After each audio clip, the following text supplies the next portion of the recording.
हमारे अयोध्या में एक संत हुए, संत श्री गोपालाचार्य जी महाराज। पुराने सत्संगी उनका नाम जानते हैं। जो पुराने सत्संगी होंगे, बहुत सत्संग जिन्होंने किया होगा, वे उनका नाम जानते होंगे, संत श्री गोपालाचार्य जी महाराज। हमने तो उनका दर्शन नहीं किया, पर अयोध्या के संतों से उनके बारे में सुना है। वो अपने गोपाल जी को लाल जी बोलते थे। उनके राम जी रहते थे साथ में छोटे से, वो राम जी को लाल जी बोलते थे और लाल जी की तरह ही भावना रखते थे। सुंदर सुंदर लीलाएं अपने आप चिंतन करते थे, अपने आप लीलाओं का चिंतन करते थे। और उन्होंने एक बार क्या किया,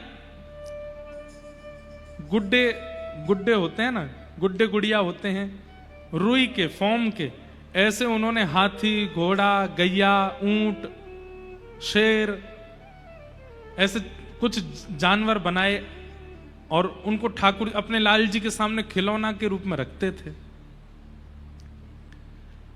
एक बार सब विद्यार्थियों से बोला, ऊपर बक्से में ठाकुर जी के खिलौना रखें, सब खिलौना निकाल के ठाकुर जी के सामने धरो, आज 56 भोग लगा है, ठाकुर जी का 56 भोग कराना है। बच्चों ने वो बक्सा निकाल करके सारे खिलौना निकाले, उसमें हाथी से लेके ऊंट, घोड़ा और ऊंट आदि सब थे उसमें, सब रुई के गुड्डा, सबको सामने रख दिया, 56 भोग लगाया।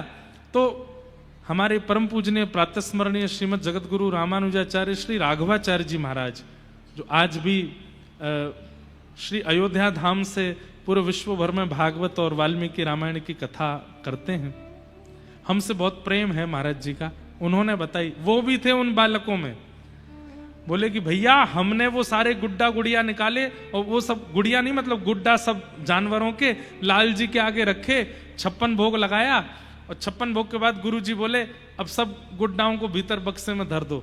हमने सारे गुड्डा जैसे धरे, बक्सा बंद करने लगे तो बंद ही नहीं हो। क्यों? ज्यादा सामान हो गया, वो बक्से का जो डिब्बा था वो बंद ही नहीं हो, उस पर चढ़े बैठे हैं लेकिन वो बंद ही नहीं हो। तो हम लोगों ने जाके कहा गुरुजी आश्चर्य हो गया, जिस बक्से में से सारे रुई के गुड्डे निकाले, 56 भोग लगाने के बाद हम वापस रख रहे हैं, वही गुड्डे हैं, उतने ही हैं, लेकिन बक्सा बंद ही नहीं हो रहा है। तो गुरुजी बोले अभी बंद नहीं होगा। क्यों? बोले 56 भोग खाया है ना, सबका वजन बढ़ गया है, सबका पेट बढ़ गया है। बोले क्या करें फिर? बोले एक काम करो, एक एक हाथी, घोड़ा, गैया, ऊंट आदि सबको ऐसे पकड़ के थोड़ा थोड़ा चलाओ, थोड़ा चलाएंगे तो पाचन होगा, भोजन पच जाएगा, फिर रखो। बोले भैया हमने सत्य में घोड़ा ऐसे ऐसे चलाए, थोड़े घुमाए और थोड़ी देर घुमाने के बाद जब भीतर रखे सो ही बक्सा बंद हो गया सब पतले हो गए। कहने का अभिप्राय, संबंध मानेंगे आप ठाकुर जी से तो ठाकुर जी निभाएंगे। आपने उनको लाला माना है तो वो फिर लाला की तरह व्यवहार करेंगे। अब कई लोग ठाकुर जी को बालक मान लेते हैं, ठीक है ये हमारे लाला हैं, अपने लाला को तो एसी में सुलाते हैं, ठाकुर जी को तो पंखा भी बंद कर देते हैं रात को, अपने लाला को तो हर 5 मिनट में देखने जाते हैं, ठीक तो है, रो तो नहीं रहा, ठीक है ना, कुछ है तो नहीं। ठाकुर जी सुबह देखने के बाद रात्रि हो गई, अभी तक दिखे ही नहीं, कैसे हैं? एक बात मानिएगा, हमारी संबंध बनाना बहुत सरल होता है, निभाना बहुत मुश्किल होता है।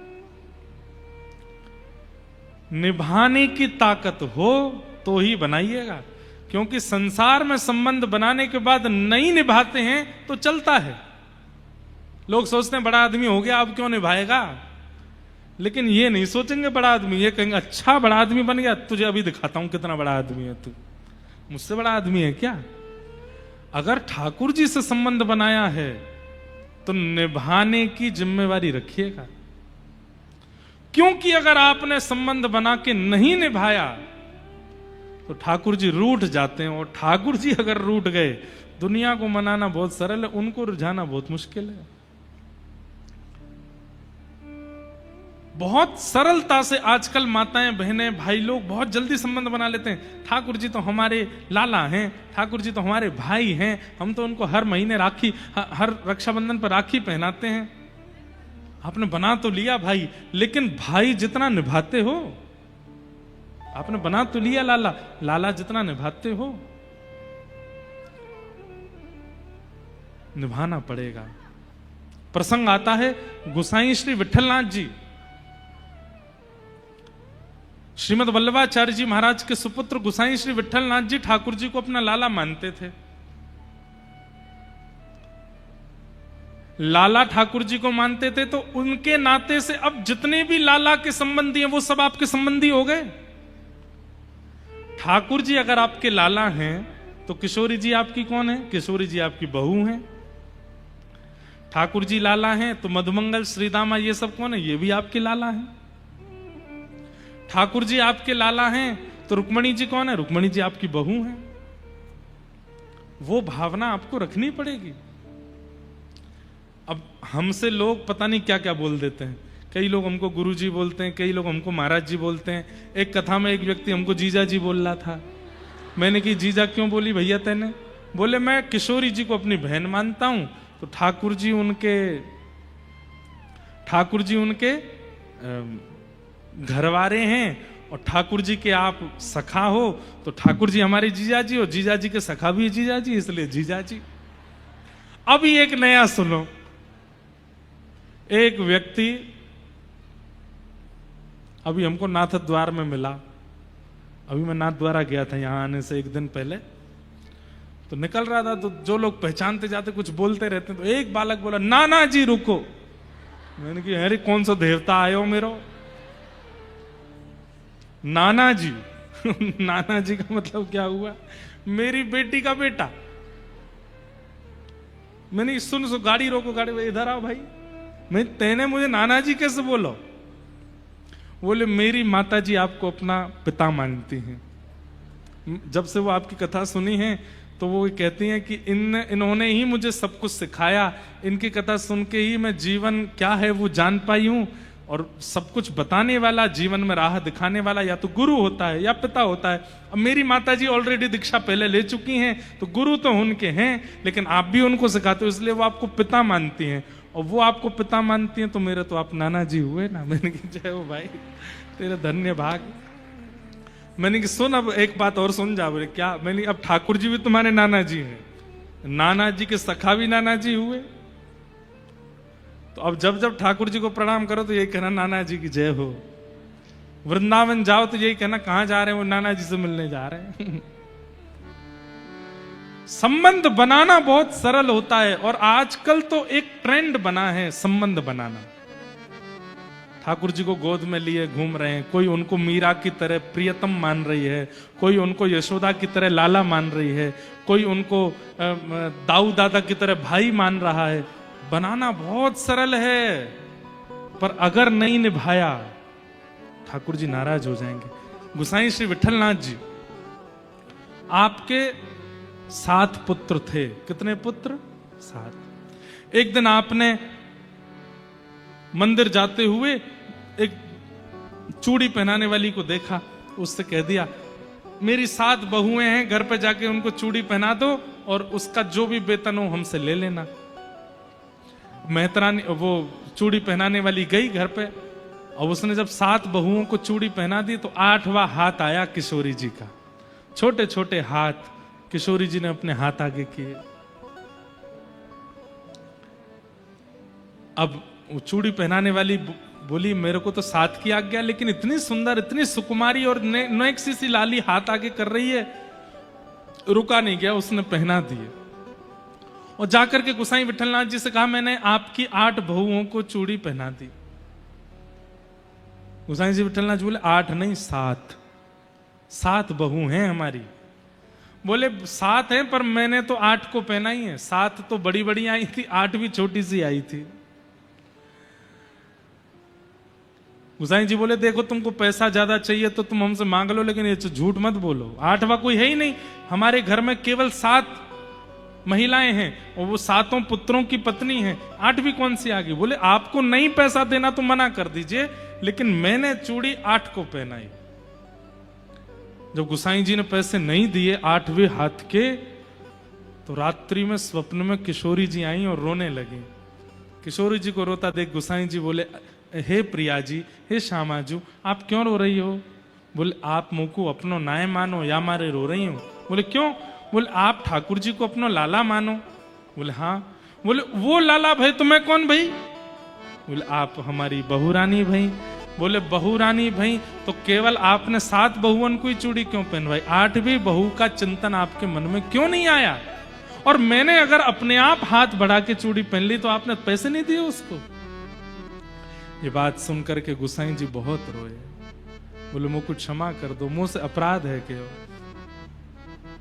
गुसाई जी तो इतने बड़े प्रेमी हैं कि उनके अपराध को क्षमा कर दिया, लेकिन हम इतने बड़े प्रेमी नहीं हैं। अगर हमसे चूक हुई ठाकुर जी क्षमा नहीं करेंगे। इसलिए लाला मानिए, प्रियतम मानिए, पति मानिए, भैया मानिए, गुरु मानिए, जो जी चाहे मानिए ठाकुर जी को, लेकिन एक बात याद रखिएगा, निभाना पड़ेगा। और अगर नहीं निभाया तो ठाकुर जी नाराज हो जाएंगे। और ठाकुर जी अगर नाराज हो गए रूठे चाहे राजावा से कछु न काजा, एक तू ही महाराजा और कौन पास जाएंगे। रूठे चाहे भाई वासे कछु ना भलाई, एक तू ही है सहाई और कौन को सराएंगे। रूठे चाहे विश्व और शत्रु 8 याम, एक तेरे चरणन के नेह को निभाएंगे। जग सारा झूठा एक तू ही है अनूठा, रूठ जाए चाहे सारा जग पर तू ना रूठा चाहे। सब रूठ जाए पर ये ना रूठे।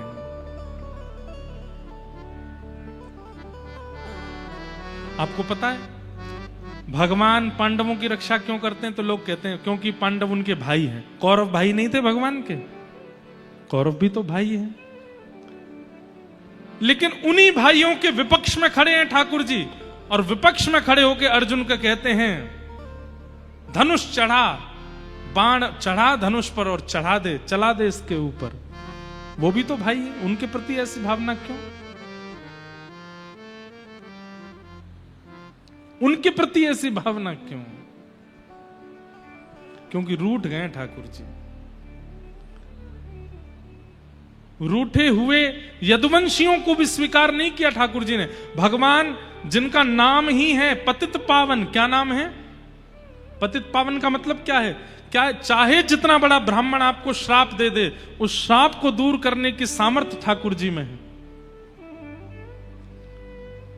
उस श्राप को दूर करने की सामर्थ्य ठाकुर जी में है। क्या भगवान यदुवंशियों पर लगे हुए श्राप को मिटा नहीं सकते थे? यदुवंशियों को श्राप लगा कि आपस में लड़ झगड़ के पूरा यदुवंश खत्म हो जाएगा। भगवान चाहते तो उन यदुवंशियों को भी श्राप मुक्त कर सकते थे, लेकिन क्यों नहीं किया? क्योंकि रूठ गए यदुवंशियों से। क्यों रूठ गए? भगवान अपने बच्चों को समझाते हैं कि मेरे संतान होते हुए भी, मेरी परिवारीजन होते हुए भी सत्संग मत छोड़ा कीजिए, नित्य सत्संग किया करो। तब भी वो सत्संग नहीं करते थे, इसलिए रूठ गए थे ठाकुर जी। ठाकुर जी अगर राजी हैं तो दुनिया का कोई बाल बांका नहीं कर सकता, और ठाकुर जी अगर रूठ गए तो नहाते नहाते आपके बाथरूम में साबुन भी आ जाएगा, पैर के नीचे फिसल के रिपट के प्राण निकल जाएंगे आपके। ठाकुर जी अगर रूठे हैं तो मृत्यु के लिए साबुन भी काफी है, और ठाकुर जी अगर रूठे नहीं है तो बड़ी तोप से भी गोला फेंक दिया जाएगा आपके ऊपर, तो भी कुछ नहीं हो पाएगा। इसलिए संबंध बना लीजिए ठाकुर जी से, उसमें कोई बड़ी बात नहीं है, पर निभाया कीजिए, निभाना आवश्यक है।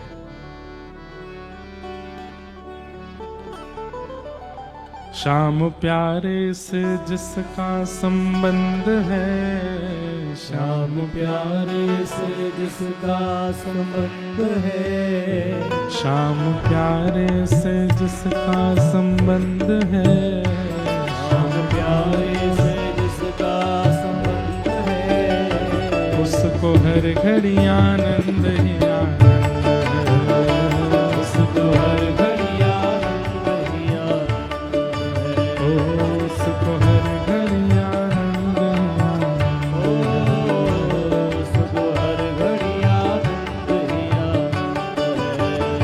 श्याम प्यारे से जिसका संबंध है, श्याम प्यारे से जिसका संबंध है, श्याम प्यारे से जिसका संबंध है, श्याम प्यारे से जिसका संबंध है, उसको हर घड़ी आनंद ही आनंद है। उसको हर घड़ी आनंद ही आनंद है। घड़ी आनंद ही आनंद है। उसको हर घड़ी आनंद ही आनंद उसको हर घड़ी आनंद ही आनंद है। झूठी ममता से करके किनारा, झूठी ममता से करके किनारा, झूठी ममता से करके किनारा, झूठी ममता से करके किनारा, बोले के सच्चे प्रभु का सहारा, ये सच्चे प्रभु का सहारा, बोले के सच्चे प्रभु का सहारा, ये सच्चे प्रभु का सहारा। गाइए, जो उसी की रजा में रजामंद है, जो उसी की रजा में रजामंद है, जो उसी की रजा में रजामंद है, जो उसी की रजा में रजामंद है, उसको हर घड़ी आनंद ही आनंद है, उसको हर घड़ी आनंद ही आनंद है, उसको हर घड़ी आनंद ही आनंद है। उसको हर घड़ी आनंद ही आनंद है। ओ श्याम प्यारे से जिसका संबंध है, प्यारे से जिसका संबंध है, ओ श्याम प्यारे से जिसका संबंध है, प्यारे से जिसका संबंध है, उसको हर घड़ी आनंद ही आनंद है, उसको हर घड़ी आनंद ही आनंद है। उसको हर घड़ी आनंद ही आनंद है।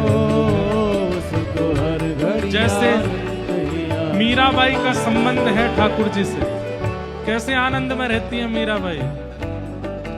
मेरे तो गिरधर गोपाल दूसरों न कोई, मेरे तो गिरधर गोपाल दूसरा न कोई, हे मेरे तो गिरधर गोपाल दूसरों न कोई। मेरे तो गिरधर गोपाल दूसरा न कोई। हाँ जाके सिर मोर मुकुट मेरो पति सोई, जाके सिर मेरो पति सोई। हाँ जाके सिर मोर मुकुट मेरो पति सोई। गाती है मीराबाई, हे मेरे तो गिरधर गोपाल दूसरों न कोई।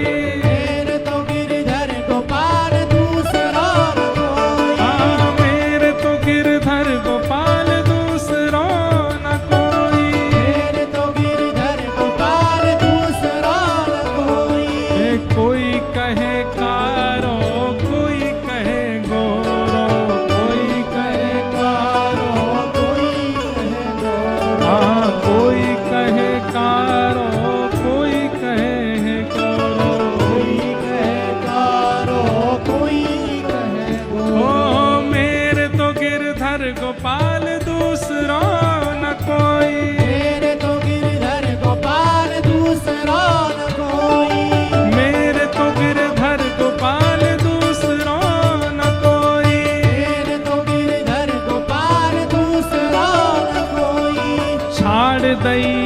की कहानी कहा करे कोई, छाड़ दई कुल की, कान कहा करे को, हाँ छाड़ दई कुल की कहानी कहा कहे कोई, छाड़ दई कुल की, कान कहा कहे को, हे संतन दिग बैठ बैठ लोक लाज खोई, संतन डिग बैठ बैठ लोक लाज खोई, हाँ संतन दिग बैठ बैठ लोक लाज खोई, संतन डिग बैठ बैठ लोक लाज खोई, मेरे तो गिरधर गोपाल दूसरों न कोई, मेरे को गिरधर गोपाल दूसरों न कोई, हाँ मेरे तो गिरधर गोपाल दूसरों न कोई।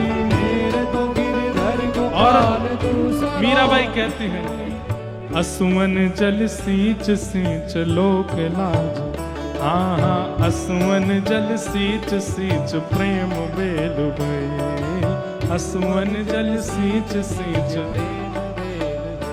हाँ असुवन जल सींच सींच प्रेम बेल बोई, असुवन जल सींच सींच प्रेम बेल बोई, अरे अब तो बेल फैल गई आनंद फैल होई, अब तो बेल, फैल गई आनंद होई, हे अब तो बेल फैल गई आनंद फैल होई, अब तो बेल फैल गई आनंद फल होई, मीरा दासी गिरधर की जाने सब कोई, मीरा दासी गिरधर की, जान सब कोई, ओ मीरा दास गिरधर की जाने सब कोई, मीरा दासी गिरधर की जान सब कोई, अरे अब तो बात फैल गई कहाँ करे कोई, अब तो बात फैल गई कहा कहे कोई, हे मेरे तो गिरधर गोपाल दूसरों न कोई, मेरे तो गिरधर गोपाल दूसरा न कोई, हाँ मेरे तो गिरधर गोपाल दूसरों न कोई, मेरे तो गिरधर गोपाल दूसरा न कोई, उसको हर घड़ी आनंद ही आनंद है, उसको हर घड़ी आनंद ही आनंद, उसको हर घड़ी आनंद ही आनंद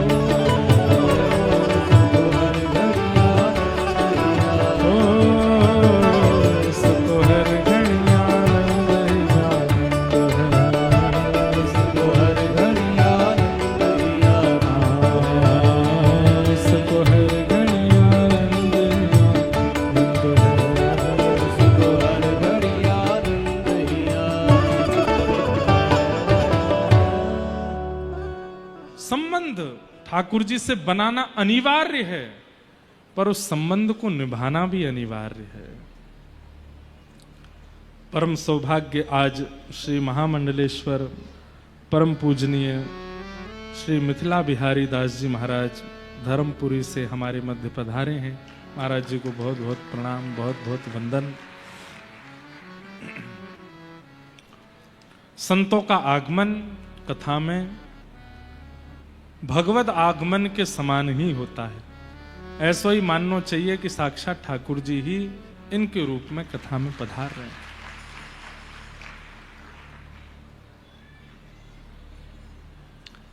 संबंध वैद्यम वास्तवमत्र वस्तु शिवदम तापत्रयोन्मूलनम।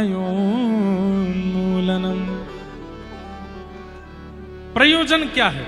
विषय, अधिकारी, संबंध और अब चौथी बात प्रयोजन। कथा का प्रयोजन क्या है? कथा क्या करती है? तो कहते हैं तापत्रयोन्मूलनम।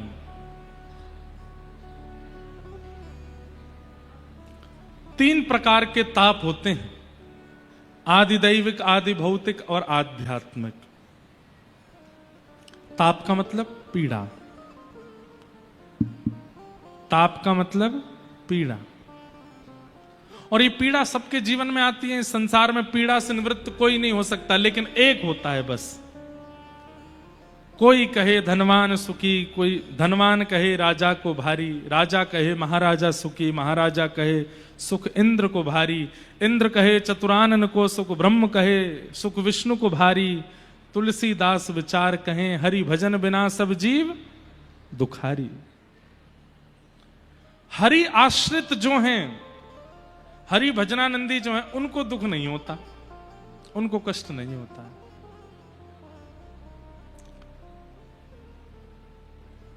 हरि आश्रित लोगों को जब आप देखेंगे, हरि आश्रित कैसे रहते हैं? सामान्य सी कुटिया में रहेंगे, सामान्य सा आसन बिछा करके रह लेते हैं, जैसा मिल जाए वैसा पा लेते हैं, जब मिल जाए तब सोने में। अभी वृंदावन में बाढ़ आई, एक बाबा पता है वो परिक्रमा मार्ग में ही रहते थे, परिक्रमा मार्ग पूरा जल में डूब गया।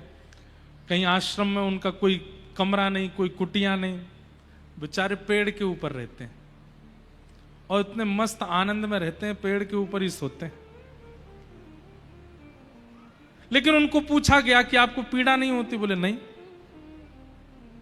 पीड़ा देखा जाए तो है, पेड़ पे सोना कोई सुख की बात तो नहीं है, पर पीड़ा का अनुभव होना बंद हो जाता है भागवतों का। भगवत आश्रितों के चित्त में फिर पीड़ा नहीं होती, पीड़ा नष्ट हो जाती है। तापत्रयोन्मूलनम, 3 प्रकार के तापों का उन्मूलन करती है। एफ नहीं लेना है, हम स्वर आ ही नहीं रहा।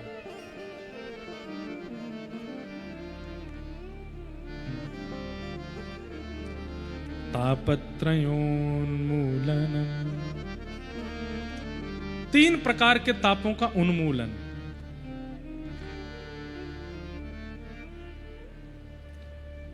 माधवदास भक्त की चर्चा हमने खूब कथाओं में सुनाई है।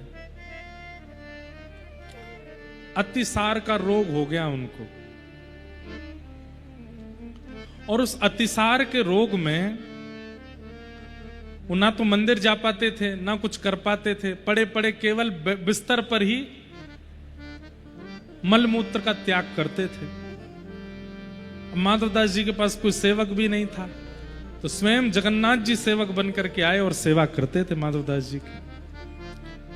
तो माधवदास जी ने एक दिन उठकर के ठाकुर जी से कहा, आप सेवा क्यों करते हो? मुझे अच्छा नहीं लगता। ठाकुर जी बोले, जैसे तुम लोग मेरी सेवा करते हो ऐसी मैं भी कभी भक्तों की सेवा करता हूं। तो माधवदास जी बोले, आप तो भगवान हो, आपको सेवा करने की क्या आवश्यकता है?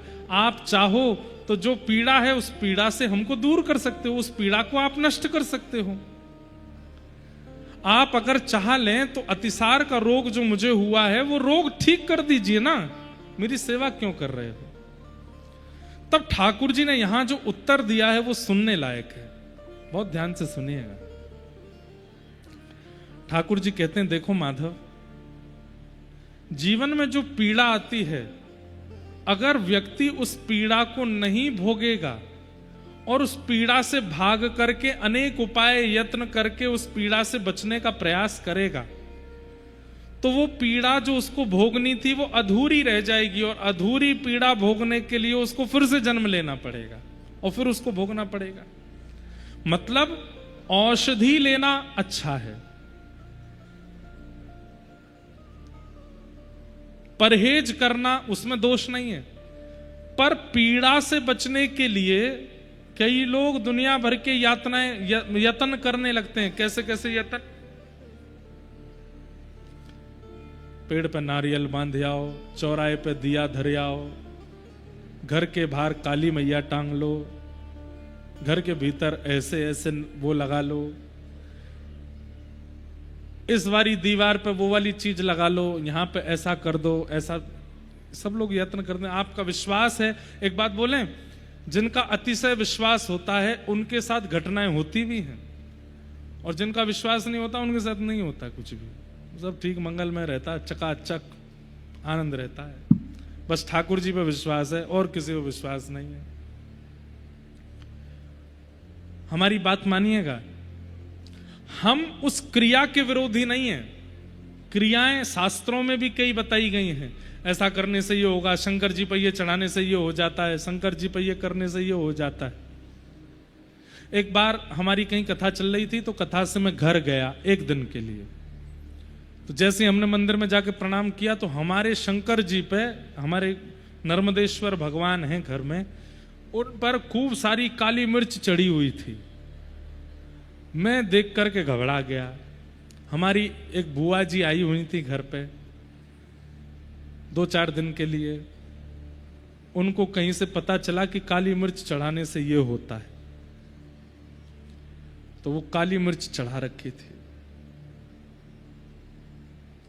मैंने कहा बुआ एक बात बताओ, जितनी मिर्च अभी शंकर जी पे आपने चढ़ाई है, ये सारी मिर्च मुट्ठी में भर के एक साथ खा सकती हो आप? ना, ऐसे तो ना खा सकूं मैं, ब्रजभाषा में बोली। मैंने कहा अच्छा चलो एक काम करते, इसको पीस करके गले से लेके पैरों तक सब जगह इसका लेप लगा सकती हो आप?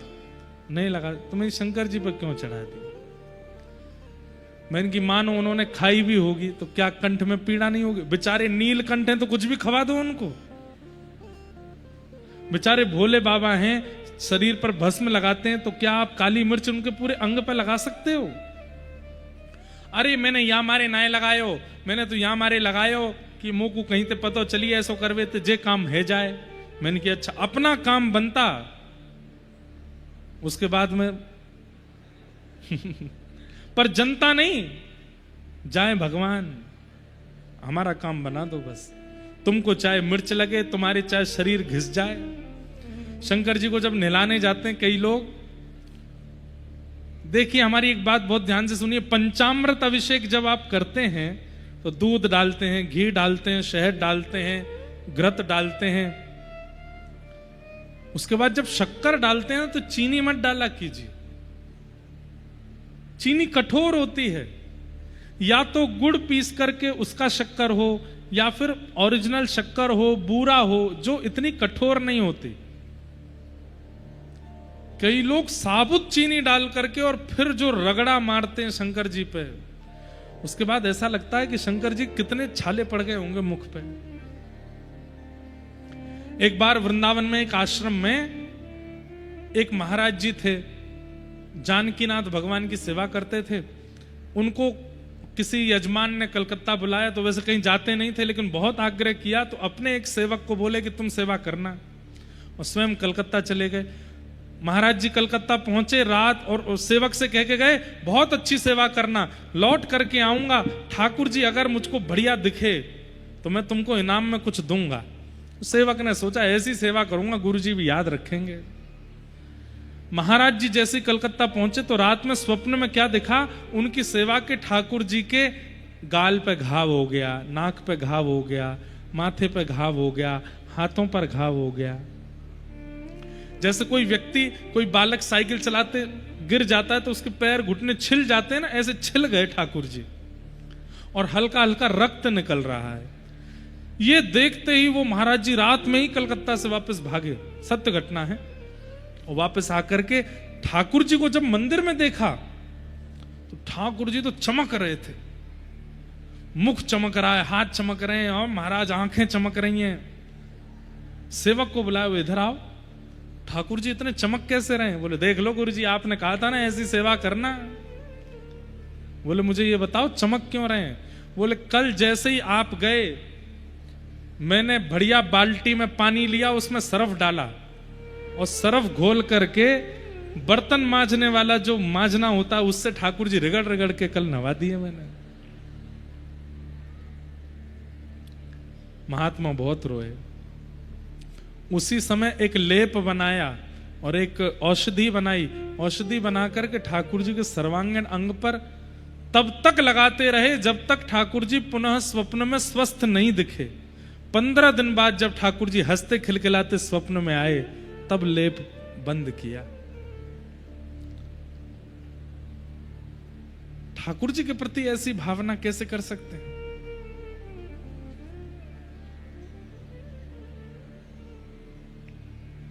तो विचार करने वाली बात है।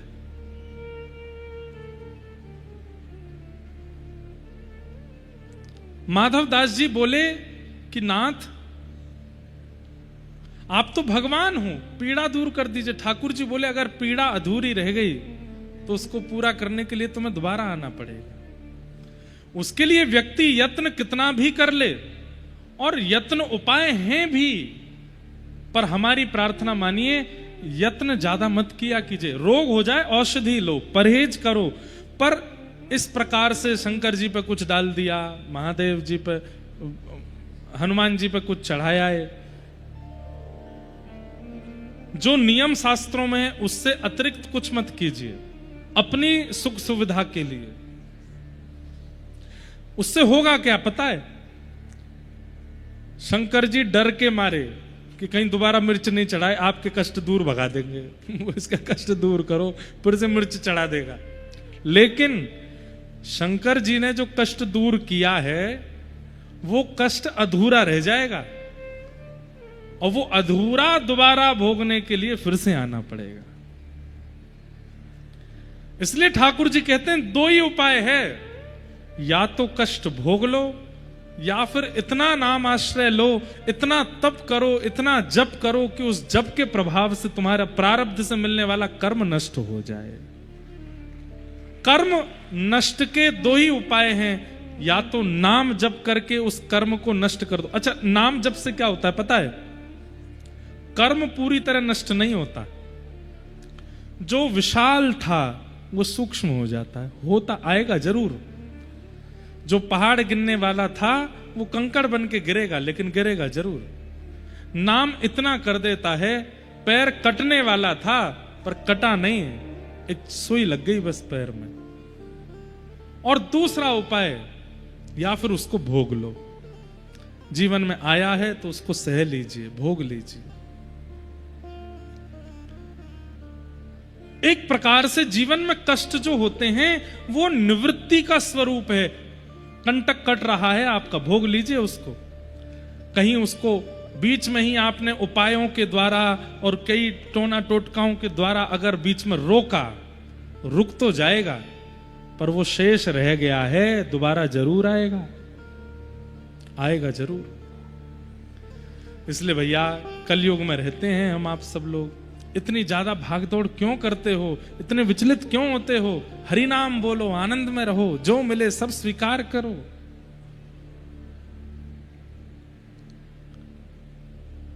यहां पर लिखा है तापत त्रयोन्मूलनम। भगवत आश्रित के सारे तापों का, सारी पीड़ाओं का उन्मूलन होता है। उन्मूलन मतलब ताप तो जीवन में आते हैं लेकिन उनका अनुभव नहीं होता। अब आप में से कितने लोग कभी तो यूं बैठे, कभी यूं बैठे, कई लोग तो हमसे तो बैठा ही नहीं जाएगा, ऐसे बैठ गए। पर हम जब से बैठे एक ही आसन में बैठे। आप में से कई लोग तो ऐसे टेक भी ले लेंगे, कई लोग ऐसे हो जाते हैं, कई लोग ऐसे बैठे रहेंगे। कई कथा सुनने वालों की मुद्राएं तो हम देखते हैं ना, ऐसी विचित्र विचित्र मुद्राएं बनाते हैं लोग सुनने वाले। यहां तो जगह नहीं बची है, नहीं तो जगह मिल जाती है तो पाम भी ऐसे फंसा। कई लोग पैर हिलाते हिलाते भी सुनते रहते हैं। कई लोग थर्मस में चाय ले आते हैं, बीच बीच में व्यास जी को ऐसा लगे पानी पी रहे हैं। ये छोटी छोटी पीड़ाएं भी आपको अनुभव हो रही हैं, हमको क्यों नहीं हो रही? ना तो शंका की इच्छा होती है, ना पैर हिलाने की इच्छा होती है, ना हिलने की इच्छा, ना उठने की इच्छा, और 3-4 घंटे से बोल रहे हैं, गला भी सूखता है लेकिन पानी की भी इच्छा नहीं। क्यों? इसी को कहते हैं तापत त्रयोन्मूलनम। ताप तो जीवन में आ रहा। मेरे पैर कोई भैया क्या कहते हैं, किसी इंजीनियर ने डिजाइन थोड़ी किए हैं कि इनमें रक्त संचार रुकता नहीं होगा, या इधर मांसपेशियों में दर्द नहीं होता होगा, या मेरी कमर कोई क्या कहते हैं कोई टाटा सीमेंट की थोड़ी बनी हुई है, अंबुजा सीमेंट रखे क्या क्या है सबसे आगे उसकी थोड़ी है तो वही शरीर जो आपका है। तो फिर इसमें वो दिक्कत क्यों नहीं हो रही है जो सामने बैठे इतने श्रोताओं में हो रही है? इसी को कहते हैं तापत्रयोन्मूलनम। पीड़ा तो है, पीड़ा तो है, पीड़ा तो है, लेकिन पता नहीं चल रहा है। जैसे ही आप मेरा कथा से ध्यान हटाओगे, मुझे प्यास भी लगने लगेगी, मैं भी आपकी तरह ऐसे बैठने लगूंगा, मैं भी हिलने डुलने लग जाऊंगा। क्यों? मन एकाग्र जो कथा में था वो वहां से हटते ही आपको पीड़ा। अब समझ में आया सूत्र? पीड़ा नाम कुछ होता ही नहीं है। मन की एकाग्रता जहां होती है वहां पीड़ा और अपीड़ा का अनुभव होने लगता है। कई लोगों को यहां बहुत सुख मिल रहा है, आनंद आ रहा, कई लोगों को यहां भी पीड़ा हो रही है। कब होगी पूरी कथा? यार व्यास जी 3 घंटा है, बोले ही जा रहे, बोले ही जा रहे, बोले ही जा रहे। समझ गए भैया बात? अब ठीक है, बस करो, चलते बनो। कई लोगों को कथा में पीड़ा होती है। अब ऐसी साधु अभी एक पिक्चर आई महाअवतार नरसिम्हा, तो हम 2-3 बार देखने चले गए। उसके जो क्रिएटर्स हैं वो बहुत प्रेम भी मानते हैं और उन्होंने बनाई भी बहुत अच्छी।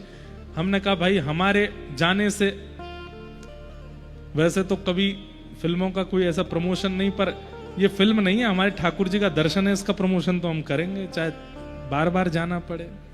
तो हम एक महात्मा जी को ले गए अपने संग अभी जयपुर में। अब वो 4D ऑडियो, चारों तरफ से आवाज आती है ना। अब जैसे ही बराह भगवान ने अपनी सुदर्शन उठाया तो इधर से आवाज आई और बाबा कहे अरे अरे अरे कुछ गिर रहा है यहां से। मैंने कहा बाबा यहां से कुछ नहीं गिर रहा, वो आवाज ऐसी आ रही है चारों तरफ से।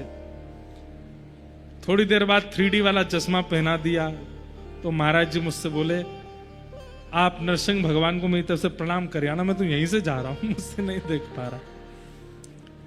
भले ही वो ठाकुर जी की पिक्चर है पर है तो पिक्चर। अब भजनानंदी को वहां पीड़ा हो रही है, मैं नहीं बैठ पा रहा हूं, तो चले ही गए। थोड़ी देर बाद में उठ के निकल गए, बोले इसकी आवाज कम करा दो, मेरे कान में बहुत तेज लग रही है।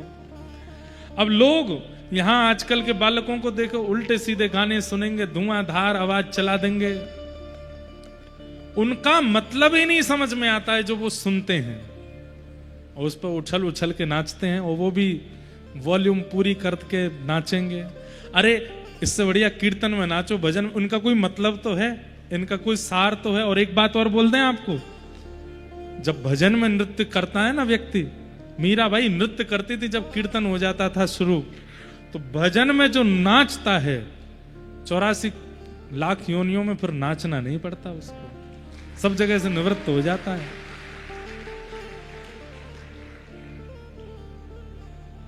काम क्रोध को पहर चोलना, कंठ विषय की माल। सूरदास जी कहते हैं काम क्रोध को पहर चोलना, कंठ विषय की माल।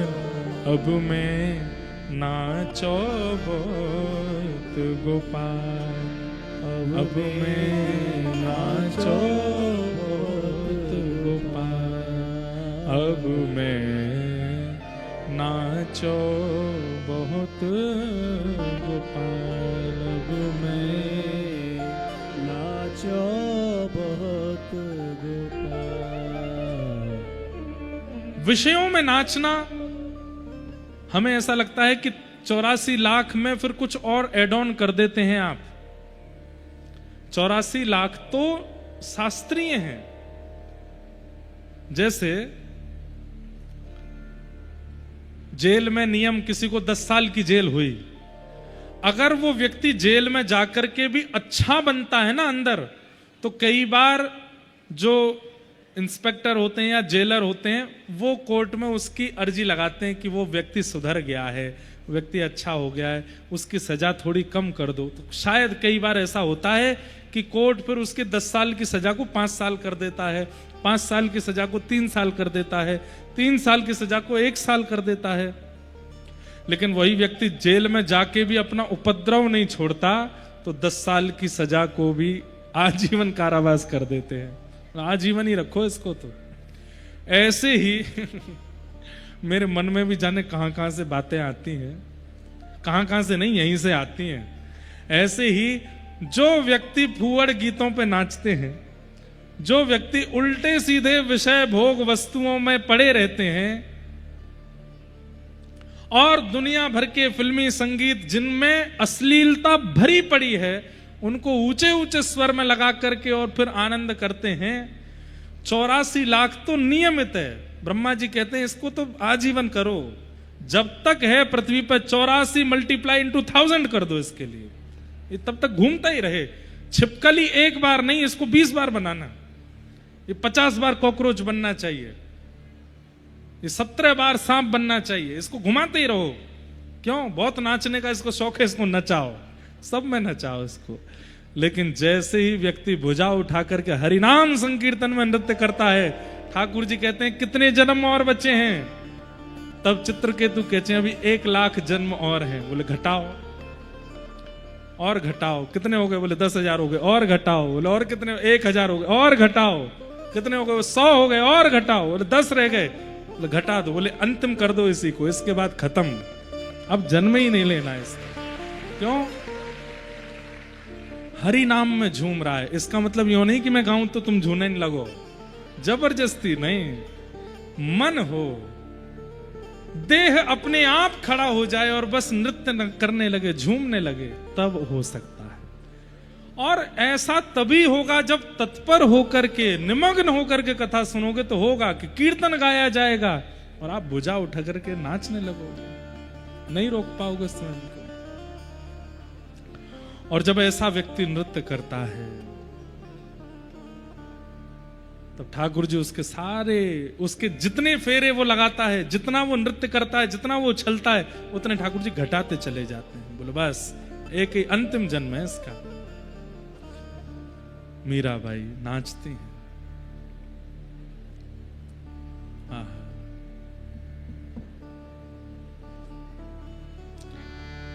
गिरधर जन्म मरण रासा थे, गिरधर जन्म मरण रासा थे, गिरधर जन्म मरण रासा थे, गिरधर जन्म रासा थे।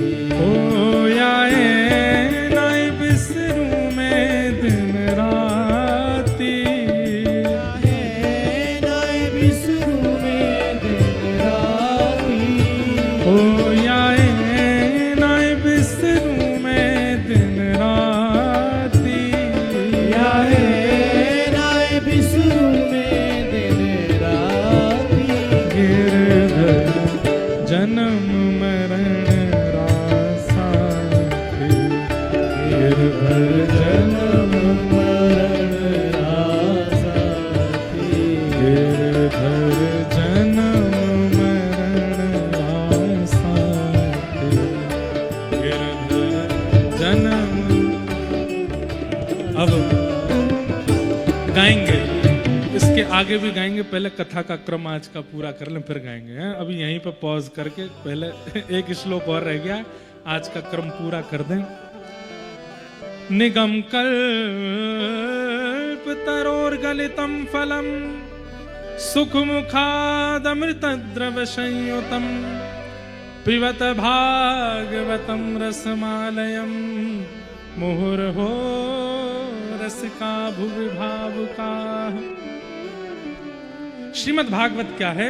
वेद रूपी कल्प वृक्ष का पका हुआ फल है। श्रीमद् भागवत फल है, ध्यान से सुनिएगा। श्रीमद् भागवत फल है, वृक्ष से फल मांगा जाता है, फल से फल नहीं मांगा जाता। फल से क्या मांगा जाता है बताइए?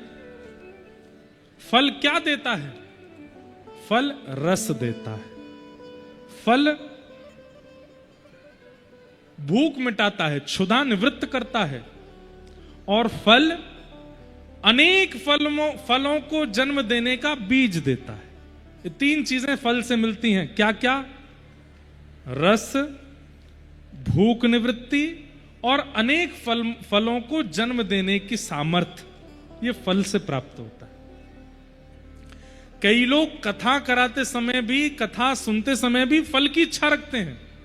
हमारा व्यापार अच्छा हो जाए, हे भागवत जी कृपा कर देना। कई माताएं आती हैं, हमारे बेटा के बेटा नहीं हो रहा, कृपा कर दो महाराज जी। अरे फल कौन मांगता है?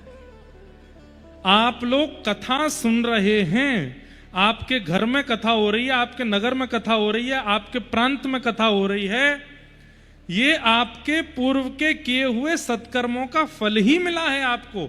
आप फल से फल नहीं मांग सकते, फल से तो रस मांगा जाता है। और रस कैसा होता है? जिसको पाते ही नेत्र बंद हो जाएं, जिसको पाते ही कान बंद हो जाएं, जिसको पाते ही सारी इंद्रियां एक रस हो जाएं और बस उस रस के आस्वादन में डूब जाओ, वो रस होता है। बढ़िया वाला आम मिला हो, खूब मीठा आम, बिल्कुल केसरी आम, और जैसे ही उसकी वो छिलका हटा के थोड़ा सा मुख में लिया गया, उसका रस भीतर जाते ही आंख बंद कर दे, आहा बस मन हो ये खत्म ही ना हो, ये होता है रस। कथा सुनते समय ऐसी स्थिति बने। दूसरा, कथा से क्षुधा निवृत्त हो। क्षुधा क्या है? संशय रूपी क्षुधा। ये ऐसा क्यों है, ये वैसा क्यों है, ये क्यों है, ये क्यों है, ये क्यों जो आपके चित्त में प्रश्न प्रकट होता है, इस क्यों का उत्तर मिलता हो, क्षुधा निवृत्त होती हो। और फल से क्या मिलता है? अनेक फलों को प्रकट करने की सामर्थ्य। यहां इतने लोग श्रीमद् भागवत रूपी फल लेकर के गए, इतने लोग ले गए और जाकर के 10-10 लोगों को और दे दिया। आप एक एक व्यक्ति 10-10 जो आए नहीं कथा में, उन 10 लोगों को और यहाँ का प्रसाद बांट दिया। जैसे कोई व्यक्ति काशी जाता है तो वहां से प्रसाद लाता है, जगन्नाथपुरी जाता है वहां से प्रसाद लाता है, बद्रीनाथ जाता है वहां से, और फिर प्रसाद लाके अपने घर में, परिवार में, रिश्ते में, नातेदारों में, मित्रों में, सब में बांटता है। ठीक वैसे ही कथा जो बाहर से सुनने आए वे सब लोग अपने अपने यहाँ जाइए, अपने स्कूल में, कॉलेज में, दफ्तर में, दुकान में, व्यापार में, जो जो नहीं आए कथा में, रोज एक दिन बैठ के, वो तुझे पता महाराज जी ने एक बात ऐसी बताई थी, महाराज जी एक बात ये बता रहे थे, वहां कथा में हमने ऐसा सुना था, वहां कथा में ये बात, ये उनको प्रसारित करना। उससे क्या होगा? आपने फल प्राप्त करके उसके बीज का रोपण किया, बीज बो दिया। अब क्या होगा? जो बीज बोया है वो एक दिन सामने वाले के चित्त में फले। अच्छा, आपने 4 बीज बोए, चारों वृक्ष बन जाएं ऐसा जरूरी नहीं होता, कई बार 2 ही वृक्ष बन पाते। आपने 10 लोगों को बताई, कथा में सुनी बात, तो 10 में से 2 ने भी अगर जीवन परिवर्तित कर दिया तो ठाकुर जी उन 2 के बदलने से आपसे प्रसन्न हो जाएंगे। चलो, कथा इसने सुनी, लेकिन इसने जाके 10 को बताई, 10 में से 2 और परिवर्तित हुए, इससे मैं प्रसन्न हूं। ये करते हैं फल प्राप्ति के बाद। श्रीमद् भागवत फल है। यहां रस की कामना करो, यहां अनेक फल प्रकट करने की बीज की कामना करो, यहां पर क्षुधा निवृत्ति की कामना करो, यहां फल की कामना मत करो। ये तो फल ही है, स्वयं फल ही मिला है आपको आपके कर्मों का। निगम कल्पतरोर्गलितं फलम सुखमुखाद्रव संयुतम्। सुखदेव जी के मुख लग जाने से ये अमृत तुल्य हो गई है। पिबत भागवतम रसमालयम, ऐसी भागवत की रसमाला को पीते रहो। कब तक पिए? मोहर हो रसिका भुवि भावुका। मोहर हो, हे रसिक जनों, हे भावुकों, पीते रहो। जब तक तन में प्राण है, कथा के बगैर एक दिन भी मत व्यतीत कीजिए। हमारी एक बात ध्यान से सुन लीजिए, आप सब लोग बिना फोन चलाए एक भी दिन व्यतीत नहीं करते। हर दिन समय हो तो पूरी कथा, और समय नहीं है तो कम से कम 20 मिनट कथा सुननी ही है। रात में सोते सोते सुनो, पर सुनो। कई लोग हमको आके बोलते, महाराज जी हम तो आपकी कथा सुनते सुनते सोते हैं। तो मैं एक बात कहता हूं मैंने कि भैया नींद आ जाती है आपको? बोले हाँ बहुत अच्छी नींद आती है। मैंने सुनो, जिस दिन कथा सुनते सुनते पूरी रात सो ना पाओ, उस दिन समझना आज कथा सुनी है। सो ही नहीं पाए, नींद ही नहीं आई। नींद कब नहीं आती बंधुओं? या तो पूरे दिन थके ना हो तो नींद नहीं आती, या किसी के प्रेम में बहुत छके हो तो नींद नहीं आती, और या फिर बहुत डिप्रेशन, चिंता, एंजाइटी इन सब में हो तो नींद नहीं आती।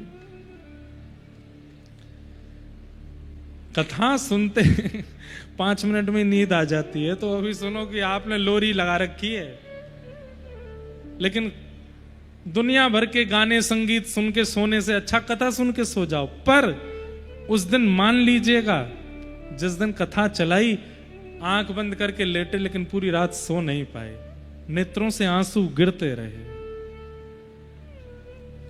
बस याद आती रही ठाकुर जी की, नहीं सो पाए। उस दिन बस समझ लाना कि हर दिन तो आप याद करते थे ठाकुर जी को, आज ठाकुर जी आपको याद कर रहे हैं, इसलिए नहीं सो पा रहे। पिबत भागवतम रसमालयम।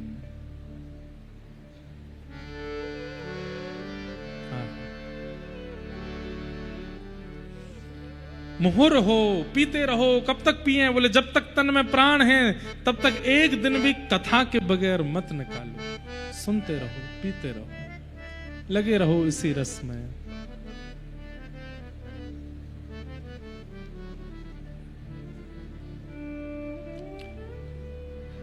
पल पल पिए को रूप निहारूं, निरख निरख सुख पाती। पल पल पिए को रूप निहारो, निरख निरख सुख पाती। ओ पल पल पिए को रूप निहारूं, निरख निरख सुख पाती। पल पल पिए को रूप निहारो, निरख निरख सुख पाती। ऊंचे चढ़ चढ़ पंथ निहारूं, ऊंचे चढ़ चढ़ पंथ निहारूं, ऊंचे चढ़ चढ़ पंथ निहारूं। ऊंचे चढ़ चढ़ पंथ निहारूं।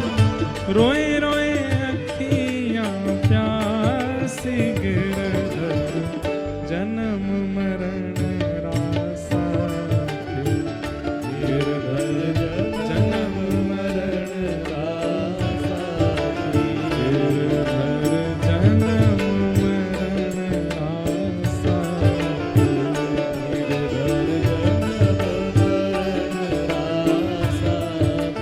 ओ याए नाय बिसरूं मैं दिन राती। होया है नाय बिसरूं मैं दिन राती। ओ याए नाय बिसरूं मैं दिन राती। होया है नाय बिसरूं मैं दिन राती। गिरधर जन्म मरण रासा के।